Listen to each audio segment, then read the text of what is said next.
Oke, shalom, selamat pagi semuanya. Kita bersyukur, berterima kasih pada Tuhan bagi hari ini. Kalau kita boleh bangun lagi dengan tubuh yang diberkati, dengan kekuatan kesehatan yang baru yang datang daripada Tuhan. Kita bersyukur buat hari baru yang Tuhan jadikan bagi kita. Kita bersyukur buat kesempatan hidup satu hari lagi yang Tuhan berikan bagi kita. Kita boleh sama-sama datang menghampiri takhta kasih karunia Tuhan. Kita bersyukur buat karya Yesus di kayu salib yang menebus hidup kita, sehingga melayakkan kita untuk datang menyembah Tuhan, melayakkan kita menjadi anak-anak Allah, yang kita boleh menikmati pemeliharaan yang sempurna dari Tuhan. Bapa, kami bersyukur, kami berterima kasih kepadamu pagi hari ini. Terima kasih buat pemeliharaanmu, perlindungan dan penjagaanmu di sepanjang malam tidur kami. Hingga pagi hari ini kami boleh bangun lagi dengan tubuh yang diberkati, dengan kekuatan kesehatan yang baru yang datangnya daripada Tuhan. Kami bersyukur kami boleh bersama-sama datang menghampiri takhta kasih karunia, menaikkan pujian, syukur, penyembahan kami kepadamu. Sebab Engkau Allah yang layak dipuji, Engkau Allah yang layak disembah. Sungguh tak terukur kasih-Mu, dan tak terselami jalan-jalan-Mu bagi kami. Kami bersyukur kepadamu.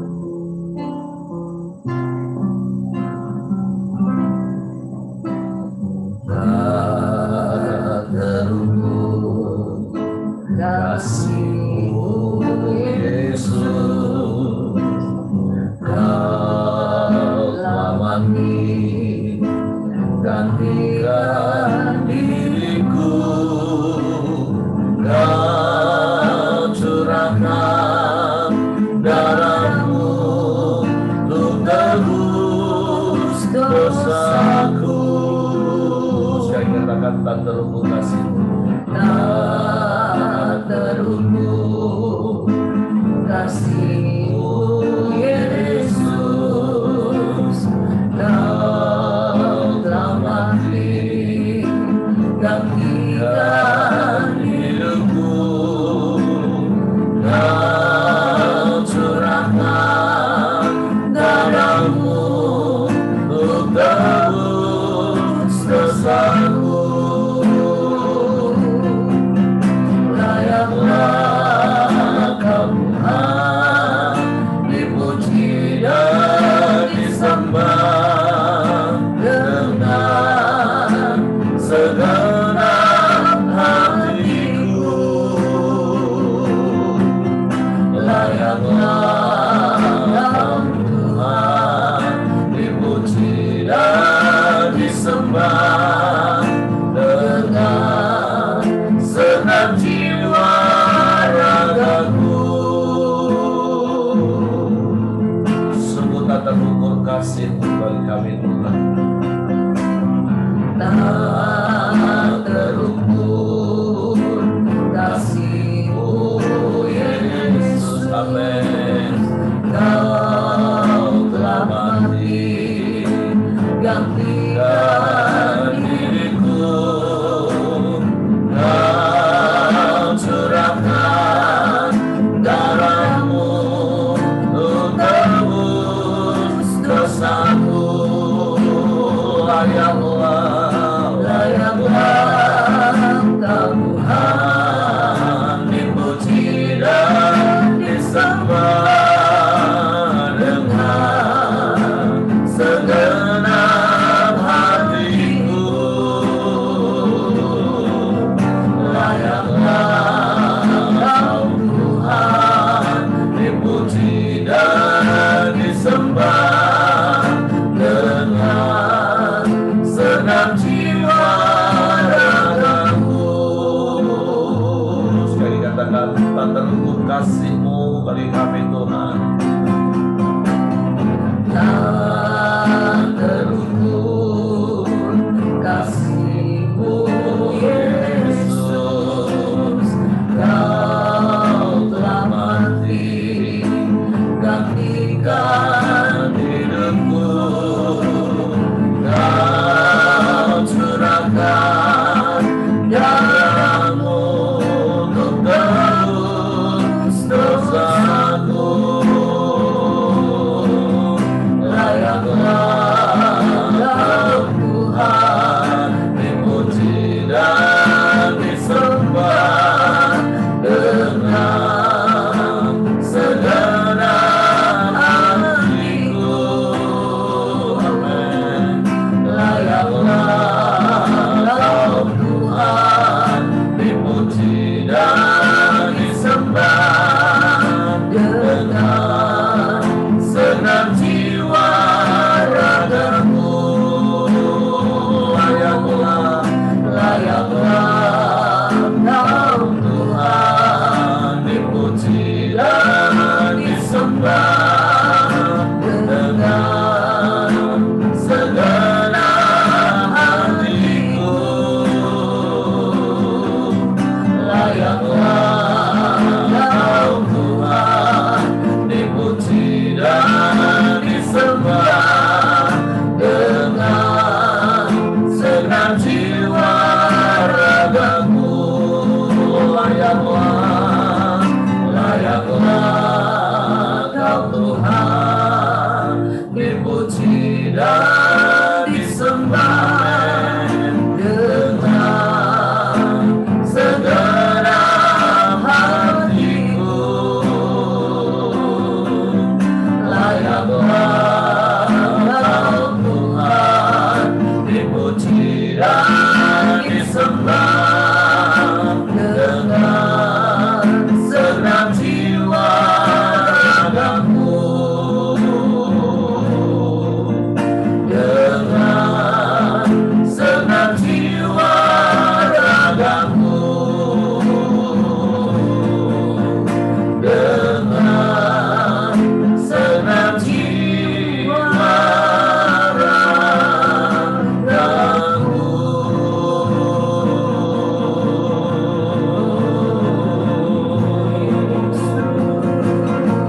Layaklah Kau disembah, layaklah Kau dipuji, layaklah Kau diagunkan, Yesus.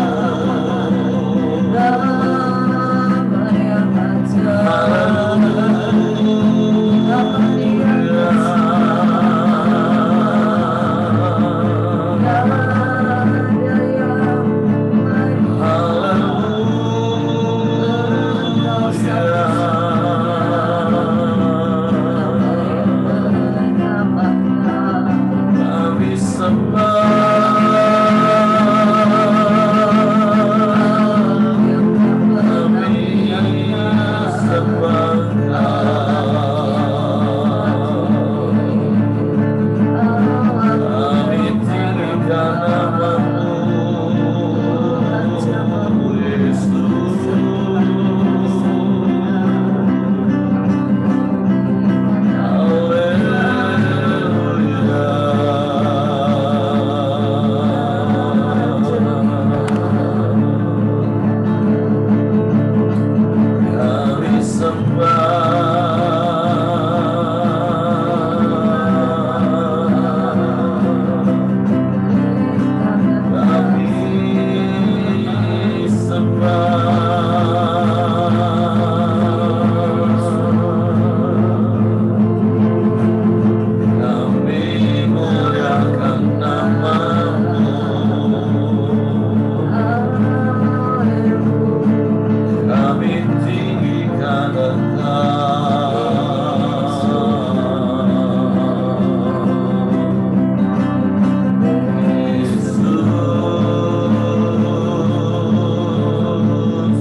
berbuat darah-Mu yang menguduskan kami. Kau layakkan kami menghampiri tahta-Mu. Kau jadikan kami anak-anak-Mu, menjadi milik pusaka-Mu yang Kau jagai seperti biji mata-Mu. Kami bersyukur,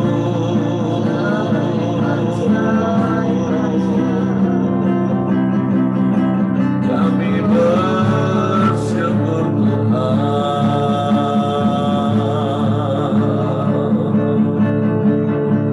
sebab Engkau baik, sebab Kau sungguh baik, sebab Kau sangat baik.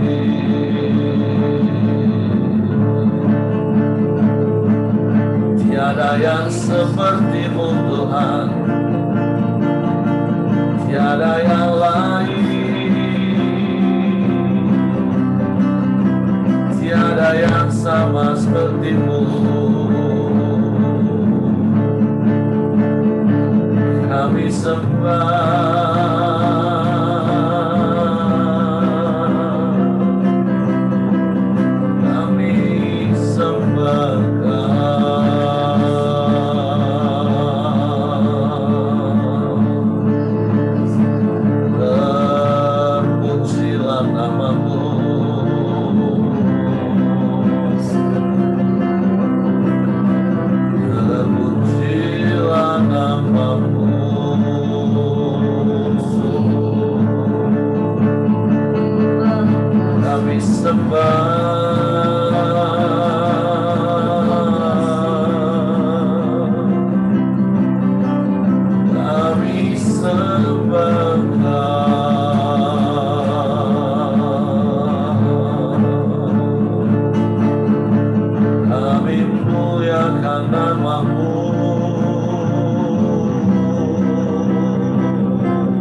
Engkau Allah yang mengasihi kami.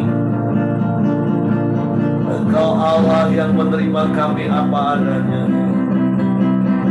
Engkau tidak mengingat-ingat salah dan dosa kami. Darah-Mu menghapus dosa kami. Kasih-Mu meneguhkan hati kami. Kekuatan-Mu berlimpah bagi kami Tuhan, sehingga kami cakap menanggung segala perkara yang terjadi dalam hidup kami. Sebab kami percaya bukan karena kuat gagah kami ada, tapi karena-Mu Tuhan. Haleluya, haleluya, haleluya.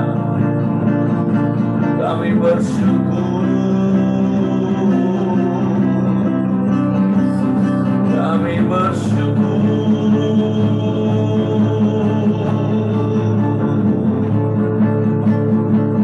kami sembah Kau,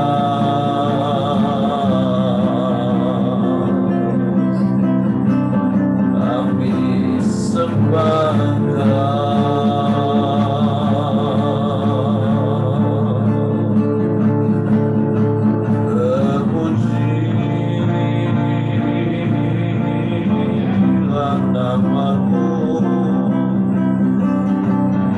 Yesus Tuhan.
terpujilah namamu,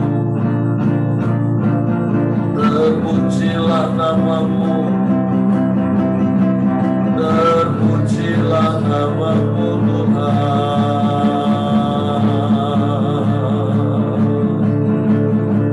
Kami sembah, kami sembah, kami sembah, kami sembah Engkau. Sebab Kau Allah yang maha besar, Engkau Allah El Shaddai, Allah yang menyertai kami, Allah yang menjagai kami. Karena Engkau sangat mengasihi kami, karena Engkau sangat peduli akan hidup kami,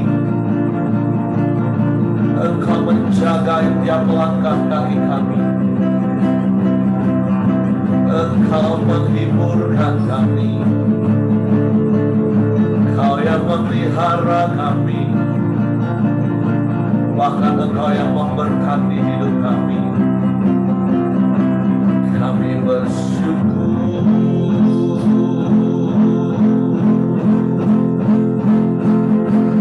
Haleluya, haleluya, haleluya, haleluya. Sebab kami tidak takut Tuhan, kami tidak gentar, sebab kami percaya Engkau Allah yang mengasihi kami, Engkau Allah El Shaddai, Allah yang maha besar. Terpujilah namamu Tuhan.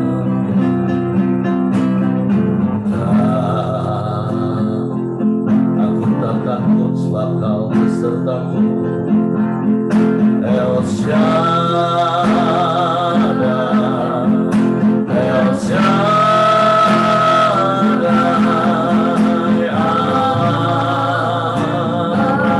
Allah kuasa.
tak usah kau takut. Haleluya.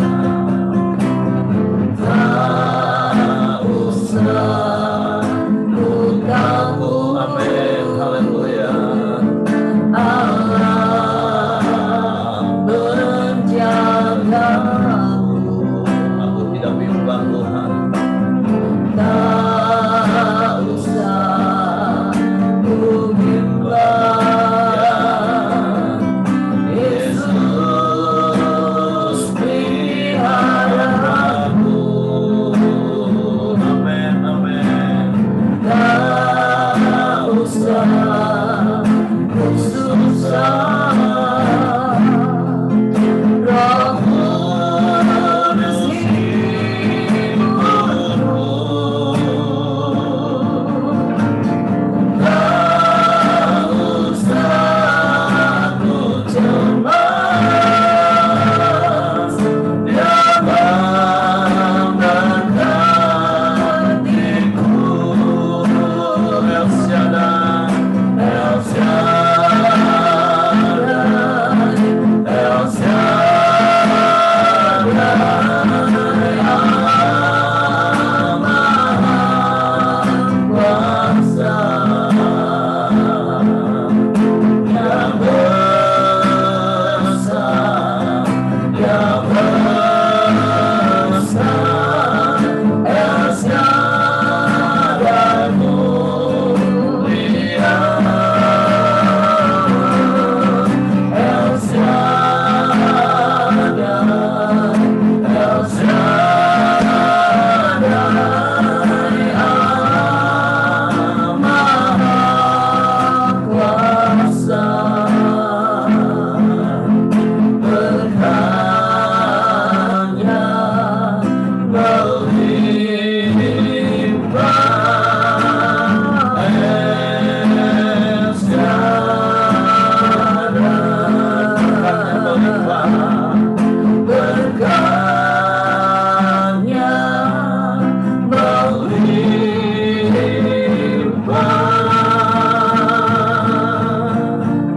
El Shaddai.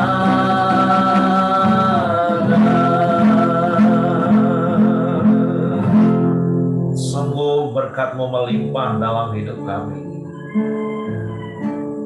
Yang terbaik, yang pertama, yang terutama Kau kerjakan dalam hidup kami, yaitu Kau tebus hidup kami dengan darah-Mu yang mahal. Engkau jadikan kami anak-anak-Mu yang Kau jagai, yang Kau pelihara sedemikian rupa, bahkan seperti biji mata-Mu. Sungguh kami bersyukur kalau kami boleh ada sebagaimana kami ada sampai pagi hari ini. Sebab kami tidak takut Tuhan, kami tidak gentar, kami jalani hari-hari kami. Sekalipun ada banyak tantangan, ada banyak rintangan, ada banyak tindisan dan tekanan. Sebab kami percaya Engkau Allah El Shaddai, Allah yang setia menyertai kami, Allah yang setia menjagai kami. Sedetik pun Engkau tidak pernah meninggalkan dan membiarkan kami. Sehingga segala perkara cakap kami tanggung di dalam Engkau Yesus Tuhan yang memberi kekuatan bagi kami. Sungguh kami bersyukur kepadamu pagi hari ini. Kami boleh jalani lagi hari ini bersamamu. Dan biarlah firman-Mu menerangi langkah-langkah hidup kami. Firman-Mu mengendalikan dan menguasai hidup kami. Sehingga kami menikmati damai sejahtera, ketenangan dan ketentraman di sepanjang umur hidup kami. Sebab pagi hari ini kami buka hati kami untuk firman-Mu. Roh Kudus tolong kami untuk mengerti dan memahami firman-Mu. Sehingga kami percaya firman-Mu. Dan kami melakukannya dalam hidup kami. Di dalam nama Yesus Tuhan, kami sambut firman-Mu pagi hari ini. Haleluya, haleluya, haleluya. Amin. Oke, silakan Ibu Ramli. Ya, shalom buat kita semua. Halo. Ya, senang sekali kita bisa bersama-sama lagi pagi ini.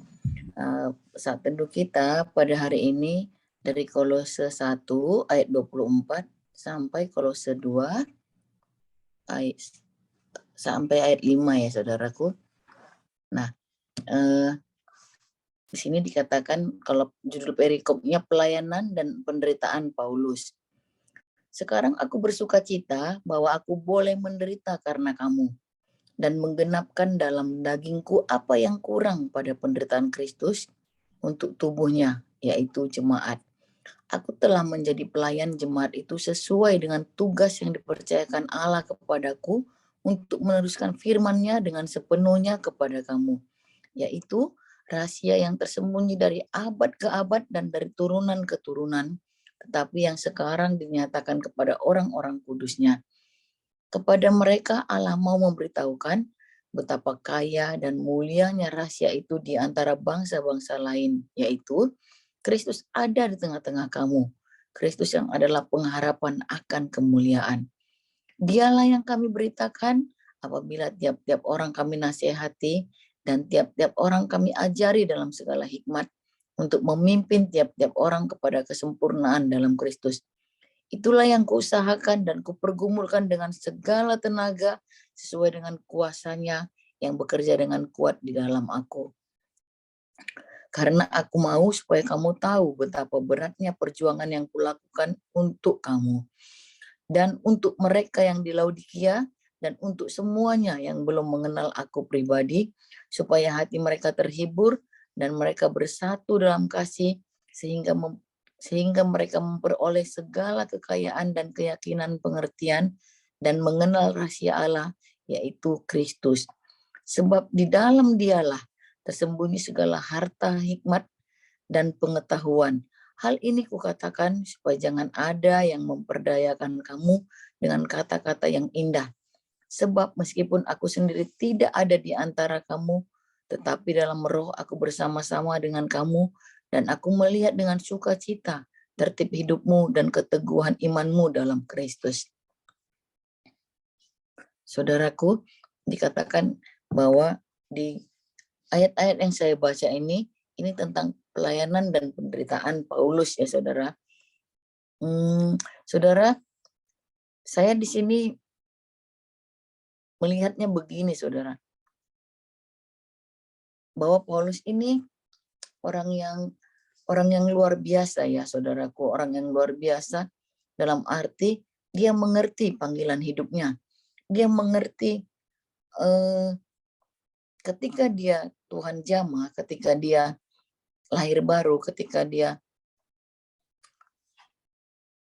mengenal Yesus, dia tahu untuk apa dia dipanggil Tuhan. Maksudnya bukan dipanggil pulang ke rumah Bapa ya saudaraku. Dia tahu tujuan hidupnya. Dia tahu mau mengerjakan apa dalam hidupnya saudaraku. Bahkan dia ini kalau nggak salah masih tetap di itu ya, di penjara ya Paulusnya ya. Sekarang aku bersuka cita bahwa aku boleh menderita karena kamu. Dikatakan bahwa Paulus itu tetap bersuka cita karena pelayanannya ya saudaraku. Dan dikatakannya lagi, dan menggenapkan dalam dagingku apa yang kurang pada penderitaan Kristus, yaitu tubuhnya, yaitu jemaat. Jadi saudaraku, yang saya dapat begini, Kristus itu menderita karena dosa-dosa kita, ya, karena dosa-dosa kita. Dan Yesus itu memuridkan 12 orang, dan saya teringat Yesus bilang kepada Petrus, di atas batu karang inilah aku akan mendirikan jemaatku. Begitu. Jadi Yesus manggil murid-muridnya itu untuk supaya membangun jemaatnya, membangun tubuhnya, saudaraku. Nah, Yesus enggak sempat menderita dalam pembangunan tubuhnya, ya saudaraku. Jadi itulah makanya Paulus bilang, menggenapkan dalam dagingku apa yang kurang pada penderitaan Kristus. Nah, jadi Paulus ini menderita karena membangun tubuh Kristus. Ya, kalau kita lihat ya saudaraku, Paulus ini kan dari latar belakang yang sangat fanatik dengan adat istiadat agama dan adat istiadatnya. Ya, ketika dia dianggap berbelok arah, saudaraku, ya dia itu disiksa ya, dipenjara lah, dicambuk lah dan segala macamnya saudaraku. Tapi dia bilang, sekarang aku bersuka cita bahwa aku boleh menderita karena kamu. Kita harus belajar sih dari teladannya si Paulus ini saudaraku ya. Belajar ini nggak gampang, bersuka cita di dalam penderitaan. Dan karena panggilan lagi, bukan karena kesalahan kita gitu. Kadang-kadang karena kesalahan kita nggak mau menderita atau nggak mau menerima akibat dari kesalahan itu saudaraku. Jadi kita harus banyak belajar dari Paulus ini. Saya belajar, saya lihatnya gitu saudaraku. Kita harus banyak belajar. Pelayan-pelayan Tuhan harus banyak belajar dari Paulus ini. Dia punya kerendahan hati dan dia punya visi yang bukan visi dan panggilan yang teguh saudaraku ya. Dia mengerjakan panggilannya sampai akhir hidupnya. Saya cek ke diri saya bilang, masihkah kita mengerjakan panggilan kita saudaraku? Masihkah kita, saya bilang Tuhan, masihkah aku, ini harus jujur dengan diri sendiri saudara ya saudaraku. Saya nggak tahu apakah ada di antara kita yang sedang mengerjakan atau tidak mengerjakan. Tapi kita harus cek ke diri kita sendiri. Firman Tuhan ini ke diri kita dulu ya saudaraku, baru ke orang lain. Saya cek, Tuhan, apakah aku ini masih mengerjakan panggilanku? Ya, Paulus kasih teladan di sini saudara. Ya. Di ayat 25 lagi dikatakan, aku telah menjadi pelayan jemaat itu sesuai dengan tugas yang dipercayakan Allah kepadaku untuk meneruskan firman-Nya dengan sepenuhnya kepada kamu. Nah, jadi aku telah menjadi pelayan jemaat sesuai dengan tugas yang dipercayakan Allah kepadaku. Saudara, ini bukan hanya untuk orang full time ya saudaraku. Ini bukan hanya untuk orang full time. Ini bukan bicara tentang hanya pelayanan di gereja, tapi dikatakan apakah tugas yang dipercayakan Allah kepada kita saudaraku, dan apakah itu kita kerjakan tugas yang dipercayakan Allah baik di marketplace maupun di orang-orang yang full timer ya saudaraku. Apakah kita tahu tugas apa yang Tuhan suruh kita kerjakan saudara? Kalau di sini Paulus itu memberikan teladan lagi. Dia katakan bahwa aku menjadi pelayan jemaat itu sesuai dengan tugas yang dipercayakan Allah kepadaku untuk meneruskan firman-Nya dengan sepenuhnya kepada kamu. Ya, di ayat ini dulu saudaraku. Jadi mari kita pada pagi ini saudara, pertama kita selidiki hati kita ya. Apakah kita mengerti, masih mengerjakan tugas pelayanan yang Tuhan berikan kepada kita. Ya, tugas pelayanan apa saudaraku yang Tuhan percayakan kepada kita? Apakah sebagai full timer, apakah sebagai pengusaha, apa sebagai apa kita saudaraku? Apakah benar-benar kita masih mengerjakannya? Dan dikatakan bahwa apa? Bahwa Paulus itu menjadi pelayan. Menjadi pelayan ini enggak gampang sih. Ya, menjadi pelayan. Pelayan itu orang yang melayani, orang yang melayani. Berarti ada yang dilayani saudara. Ya berarti dia tanda kutip bawahan sih ya, karena ada orang yang dilayani. Tapi biarlah kita menjadi pelayan Kristus saudara, dan yang kita layani itu Kristus. Jadi dalam kehidupan sehari-hari kita harus koreksi diri. Saya koreksi diri saudara, saya bilang Tuhan, apakah selama ini sampai saat ini aku masih mengerjakan tugas yang Tuhan percayakan kepada kita, atau sedang asik menikmati hidup untuk diri sendiri ya saudaraku. Nah, di ayat 26 dikatakan apa yang diajarkan Paulus ya, dikatakan itu rahasia yang tersembunyi dari abad ke abad dan dari turunan ke turunan, tetapi yang sekarang dinyatakan kepada orang-orang kudusnya. Ada rahasia Tuhan yang dari abad ke abad dan dari turunan ke turunan itu di perjanjian lama ya. Apa itu rahasianya? Kepada mereka Allah memberitahukan bahwa betapa kaya dan mulianya rahasia itu di antara bangsa-bangsa, yaitu Kristus ada di tengah-tengah kamu. Kristus yang adalah pengharapan akan kemuliaan. Dialah yang kami beritakan. Apabila tiap-tiap orang kami nasihati dan tiap-tiap orang kami ajari dalam segala hikmat untuk memimpin tiap-tiap orang kepada kesempurnaan dalam Kristus. Dikatakan bahwa ada rahasia yang tersembunyi dari abad ke abad, ya saudaraku ya. Kita tahu dari perjanjian lama, ya, bahwa segala sesuatu itu adalah bayangan tentang Kristus, bayangan tentang keselamatan, ya. Tapi puji Tuhan saudaraku, bahwa kita boleh merasakan Kristus itu ada di tengah-tengah kita. Dan kita harus menyadari bahwa Kristus itulah rahasianya, bahwa Kristus itu ada di tengah-tengah kamu. Kristus yang adalah pengharapan akan kemuliaan. Kita bersyukur saudaraku, kita bersyukur bahwa kita ada di zaman Yesus, sesudah Yesus, di zaman Yesus ya, bukan di zaman perjanjian baru saudaraku.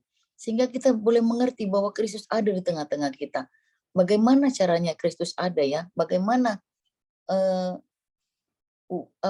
saudaraku, wujud atau tampaknya Yesus itu ada di tengah-tengah kita. Ya, ketika kita saling menasihati, saling menghibur, saling menolong, saling membangun, saling menegur saudaraku ya. Itulah buktinya ada Kristus di tengah-tengah kita. Kalau di 1 Korintus 26 1 Korintus 14 ayat 26 mungkin saudaraku ya, ayat komsel, bahwa biar tiap-tiap orang mempersembahkan segala sesuatu ya sesuai dengan karunia masing-masing, tapi dengan tujuan membangun.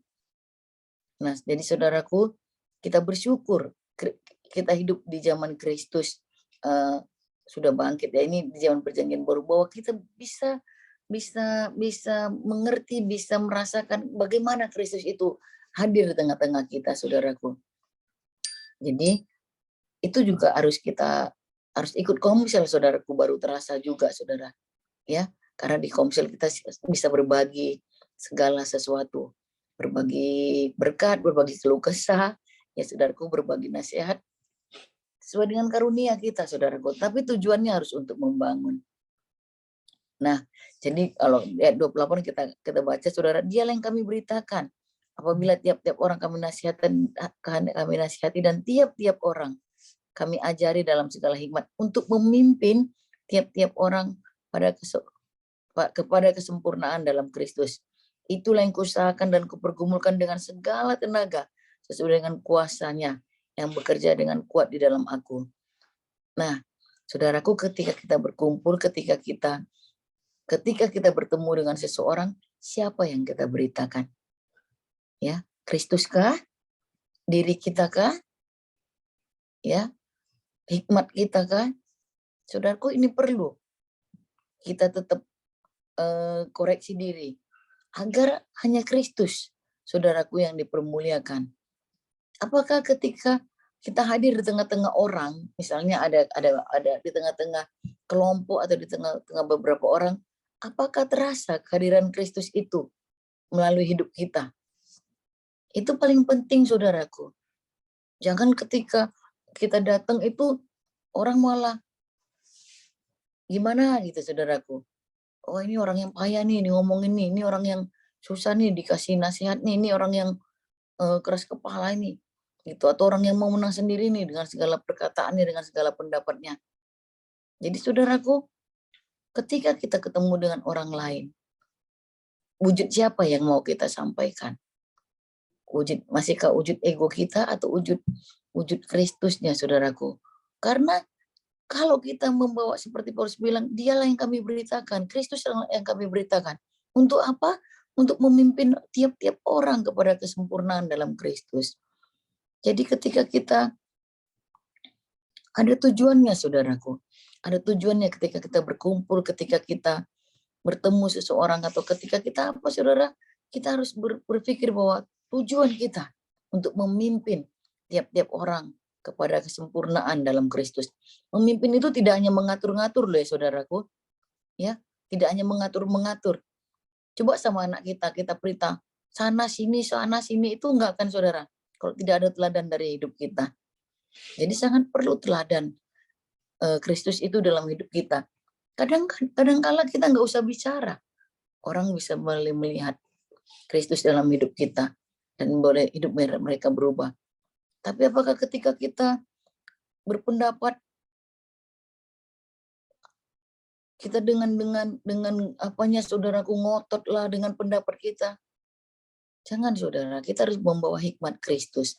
Kita harus membawa Kristus di dalam setiap kehidupan kita. Ini kan konteksnya saudaraku di dalam bersama-sama ya, bukan dalam pribadi.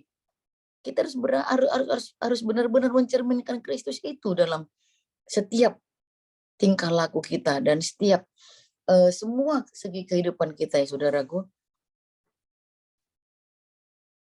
Nah, jadi Paulus di sini dikatakan, itulah yang kuusahakan dan kupergumulkan dengan segala tenaga sesuai dengan kuasanya yang bekerja dengan kuat di dalam aku. Paulus itu aja saudaraku berusaha dan bergumul saudara, supaya tiap orang itu bisa dipimpin kepada kesempurnaan Kristus. Tetapi jangan takut saudara, ada kuasa Yesus yang bekerja dengan kuat di dalam kita.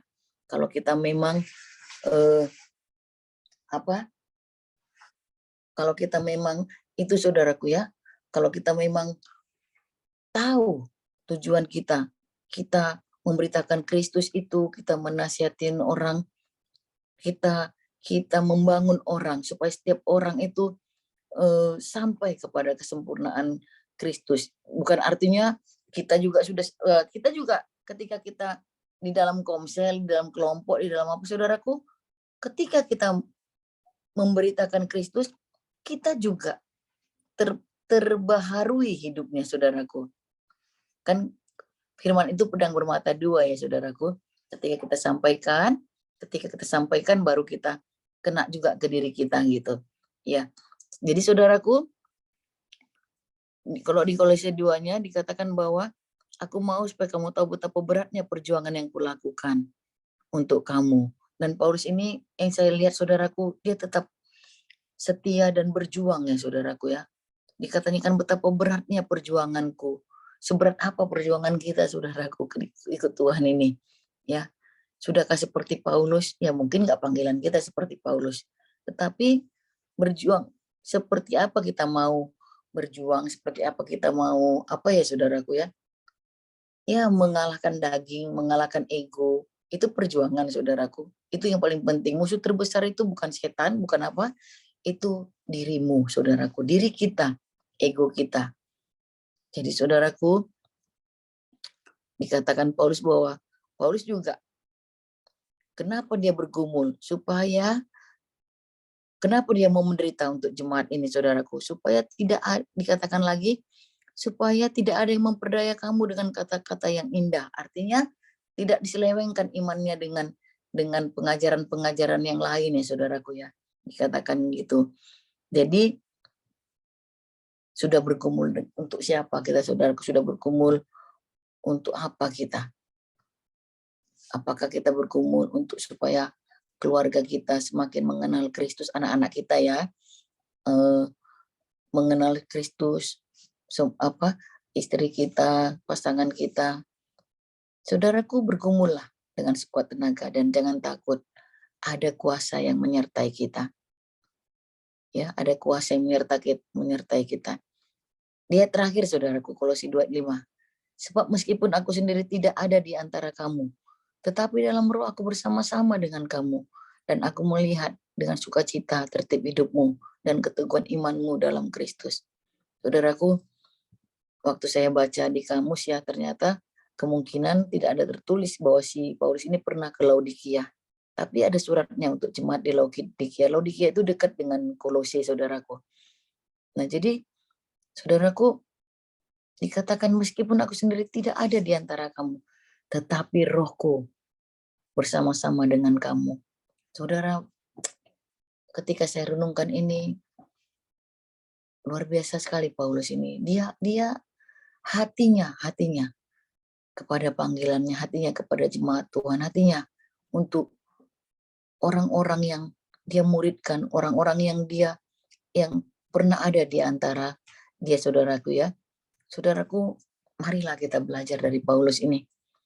hatinya, sekalipun dia nggak hadir, tapi hatinya ada. Saudaraku, kadang-kadang badan kita hadir, tapi hati kita nggak hadir, saudaraku. Ya, mari kita belajar, saudaraku ya. Mungkin sudah lama saya membawa firman, maksudnya sudah lama waktunya, maaf Pak Erik, terlalu lama. Tapi Tuhan ingatkan, ayo belajar dari Paulus. Tetap mengerjakan panggilannya, tetap hatinya ada di panggilannya, tetap saudaraku hatinya untuk membangun jemaat, tetap hatinya untuk menghibur jemaat. Ya saudaraku, kira-kira mungkin nggak berurutan, tetapi itu yang saya dapat dari perenungan saya, saudara. Kira-kira itu Pak Heri. Maaf kalau terlalu lama, sudah berapa menit ini. Tuhan memberkati. Aman, Bu. Nah, jadi pagi hari ini, sekali terima kasih untuk Ibu Ramli yang mengingatkan kita dari apa yang Paulus tulis kepada jemaat di Kolose. Satu hal penting yang saya tangkap, yang saya dapat adalah memang kita butuh usaha yang kuat, bahkan terkadang kita harus mengalami penderitaan. Apa yang dilakukan Paulus itu yang harus juga kita lakukan. Seperti Ibu Ramli tadi katakan, bukan tugas hanya full timer, bukan tugas pemimpin, tapi setiap orang percaya, mari hari-hari ini membangun sebuah gaya hidup di dalam Kristus. Kalau di dalam Filipi kan Paulus ngomong, jadi di dalam Kristus ada nasihat, ada penghiburan kasih, ada kesatuan hati. Nah, ini yang Paulus juga sampaikan kepada jemaat di Kolose, dan yang juga pagi hari ini Tuhan mau ajarkan kepada kita di dalam Kristus. Nah, kita ada yang di Korambio ini, mari kita mempraktekkan firman ini, saling menasehati, saling meneguhkan, bahkan saling menegur ketika ada yang salah dan yang ditegur boleh respon benar. Supaya apa? Kalau fase kedua, supaya kita tidak diperdaya oleh tipu muslihat iblis. Yang kita tahu dari kitab Wahyu, hari-hari ini iblis dengan geramnya yang dahsyat akan berusaha untuk menyeret sebanyak mungkin orang untuk jatuh. Nah, supaya kita tidak terperdaya, tetapi justru apa, bagian yang terakhir apa? Supaya hidup kita ini tertib. Artinya hidup kita ini sesuai dengan firman, iman kita ini teguh di dalam Kristus. Karena waktu sudah singkat, waktu hari-hari sudah semakin jahat. Jadi mari bangun gaya hidup yang Paulus ajarkan kepada jemaat di Kolose, di Laodikia. Seperti Bu Ramli tadi katakan, sebenarnya ada surat juga untuk jemaat di Laodikia. Nanti di pasal 4 ayat 6 kita bisa akan dapatkan, Paulus ngomong, surat yang untuk jemaat Laodikia juga dibacakan ke tempat kamu, surat yang untuk kamu nanti bacakan juga di tempat Laodikia. Jadi tentu surat-surat yang Paulus ajarkan, kalau kotanya deketan itu bisa saling tukar. Apa yang Paulus sampaikan di Laodikia nanti dibacain juga di Kolose. Apa yang disampaikan di Kolose disampaikan di Laodikia, karena deketan seperti Bu Rami tadi katakan. Nah, tapi pagi hari ini pesan firman Tuhan, mari di dalam Kristus ada nasihat, ada meneguhkan satu dengan yang lain, bahkan menegur dengan kata-kata dan katakan tiap-tiap orang. Supaya apa? Supaya dua hal yang Tuhan ingatkan, supaya kita tidak diperdaya oleh iblis hari-hari ini. Tapi hidup kita tetap bersuka cita, dan iman kita tetap teguh. Apapun yang sedang kita alami, apapun yang sedang terjadi hari-hari ini, supaya kita semua finishing well, supaya kita semua masuk di dalam kemuliaan Tuhan. Oke, itu saja yang saya tambahkan. Saya serahkan kepada Bapak Joni untuk memimpin dan mengatur doa selanjutnya. Ya, pagi semua. Pagi. Mari kita masuk dalam doa kita pagi hari ini. Silakan Pak Yosia. Mari kita bersatu dan bersepakat dalam doa. Bapa di dalam surga, Allah yang Maha Kasih, terima kasih Tuhan untuk pagi hari ini, untuk firman Tuhan yang boleh disampaikan. Kami berdoa juga untuk Bu Ramli, Engkau tambahkan kasih karunia-Mu, Engkau urapi senantiasa Bapa setiap pelayanannya ya Bapa. Berkati juga setiap pelayanan yang dilakukan, baik di PAUD maupun di jemaat ya Bapa, di tengah-tengah jemaat. Bapa dalam surga, kami mau bersyukur untuk firman Tuhan pada pagi hari ini. Biarlah apa yang sudah Tuhan taruhkan di dalam hati kami sungguh-sungguh menghadirkan hati kami untuk orang-orang yang telah Tuhan berikan, untuk mengalami pengenalan yang benar tentang keselamatan ya Bapa. Kami mau juga supaya setiap kami boleh hidup tertib, kami senantiasa mengandalkan Tuhan, apapun yang kami lakukan, seperti Paulus yang lakukan, semuanya kepada Kristus ya Bapa. Bapa di dalam surga, biarkan setiap hari kami selalu membangun tubuh Kristus, kami membangun sesama kami.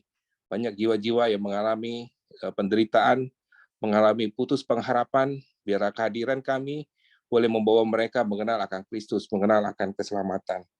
Bapa di surga, kami berdoa juga untuk kami yang ada di tengah-tengah Koram Deo ini, Tuhan terus tambahkan hati kami untuk terus melakukan apa yang Tuhan taruhkan di dalam hati kami. Kami terus mencintai dan mengasihi orang-orang yang Tuhan sudah percayakan kepada kami. Kami juga berdoa Bapak untuk bangsa dan negara kami. Kalau saat ini juga kami boleh mendengar begitu banyak ancaman-ancaman untuk resesi di tahun-tahun ke depan, tapi kami percaya kami memiliki Tuhan, Tuhan yang selalu ada di tengah-tengah kami.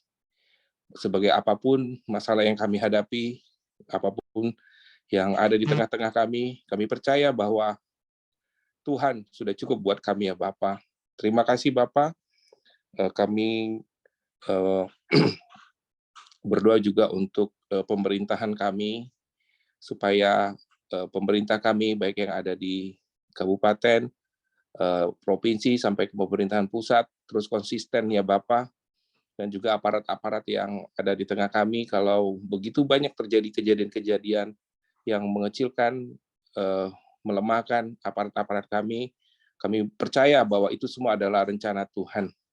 Tuhan mau supaya bangsa kami menjadi bangsa yang sungguh-sungguh kuat, yang sungguh-sungguh memiliki pengharapan kepada Tuhan.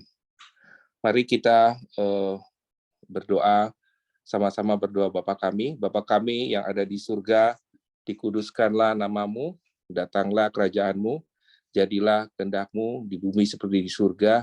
Berikanlah kami pada hari ini makanan kami yang secukupnya, dan jangan bawa kami ke dalam pencobaan, tapi lepaskan kami daripada yang jahat. Karena Engkau-lah yang punya kerajaan dan kuasa dan kemuliaan sampai selama-lamanya. Saya minta Pak Heri tutup dalam doa, Pak. Bapak, kami bersyukur, berterima kasih buat pagi hari ini. Terima kasih buat firman-Mu yang mengingatkan kami, supaya kami tetap tinggal di dalam Kristus, bersama-sama dengan jemaat, bersama-sama dengan komunitas yang Kau taruh dalam hidup kami, sehingga kami bisa mempraktekkan gaya hidup kerajaan Allah, saling menasehati, saling menguatkan, bahkan saling meneguhkan, dan juga saling menegur satu dengan yang lain, supaya kami tidak terpedaya oleh tipu muslihat iblis hari-hari ini, tapi kami mempunyai hidup yang tertib dan iman yang teguh di dalam pengiringan kami kepadamu sampai Maranatha, bahkan sampai selama-lamanya. Terima kasih buat firman-Mu pagi hari ini, dan biarlah sepanjang hari ini di dalam seluruh aktivitas kami, tangan kuasa-Mu menyertai kami, dan Engkau memberkati kami. Tutup bungkus kami dengan kuasa darah Yesus. Malaikat memagar tempat tinggal kami, menyertai keluar masuk kami sepanjang hari ini. Dan Engkau yang memberkati setiap pekerjaan tangan kami, dan kami boleh menikmati pemeliharaan-Mu yang sempurna. Kiranya kasih karunia Bapa, damai sejahtera dari Yesus Kristus, serta pimpinan persekutuan Allah Roh Kudus, menyertai kita sekalian mulai hari ini sampai Maranatha, Dia Yesus datang kali yang kedua. Di dalam berkat nama Tuhan Yesus Kristus. Haleluya. Amin. Oke, semangat pagi, selamat beraktivitas. Tuhan memberkati.